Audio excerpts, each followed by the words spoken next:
Now, I want to give you a little word about the hive heater. So the hive heaters are on these hives. They're working well. The temperature, especially since I've closed off the vent holes, has been maintained at 65 degrees in all of the hives. But I did run into a problem. Now, a few weeks ago, when I came out to check the hives, and I made a video, and I pulled off the roof off of the flowhive, there was a lot of water in the hive, and I assumed that it was because of the rain. I assumed wrong. The moisture that was inside the hive was generated by the hive heaters and the bees trying to evaporate the sugar syrup that I had on the hive at the time. So apologies to Flo, your roof worked fine, didn't leak. It was the condensation that built up on the inside of the hive, and it was a lot of condensation. And I hadn't run into that problem since I had the flat top roofs on. The hives were heating, the bees were warm, and there wasn't any moisture. And I had the ventilation holes wide open. But I noticed when it got really cold outside that the hives were not reaching the 65-degree set point that I had them at. They were staying around 58, 59, 60, 61 degrees. They wouldn't achieve the 65-degree set point. So the solution, of course, was to plug up some of the ventilation holes, and I went through the hives and I plugged up all but one hole in each one of the hives. Now remember, each one of these hives, I just put a full bucket of sugar syrup, 1-to-1 sugar syrup on there, so the bees had to evaporate that.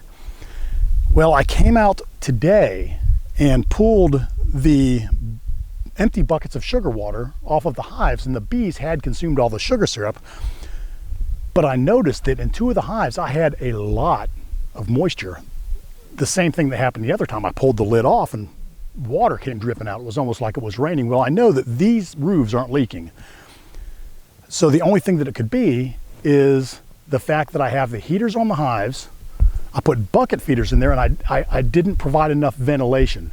So if you're going to use the hive heaters and you're going to feed your bees in the winter, you're going to have to provide ventilation. You can either put a Vivaldi board on there with some burlap or some cloth of some sort in there. You may even be able to just lay a towel down inside of your heating box, the control unit.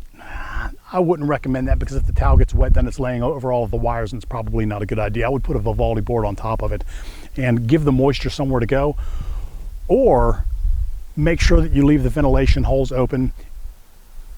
If you don't have to feed them sugar syrup in the winter, I would go with a dry feed sugar or maybe fondant or something, and you wouldn't really have to worry about it because you're not going to generate as much moisture. The hives now, I've got 2 ventilation holes open on each one of the hives, and I think today it's 40 degrees. It's supposed to get up to 50 degrees. I think that it's going to solve the problem. I think that it's going to dry out the insides of the hives, and then this evening I'll go back and I'll plug all the holes up with the exception of one that should allow the heaters to maintain their temperature of 65 degrees, and that's what they're doing right now. But I think that will eliminate the moisture issue. And I'll touch base with you, and I'll let you know whether or not that solved the problem, or whether I still have a moisture issue after this, and whether or not I'm going to have to actually put Vivaldi boards on the hives. But I don't think that I'm going to have to do that. I think that this is going to resolve the issue. The error was mine. I plugged up all of the holes on the hive to keep the temperature up, but I made no place for the water to go. So with that said, I will see you next time. We're done. Have a great day.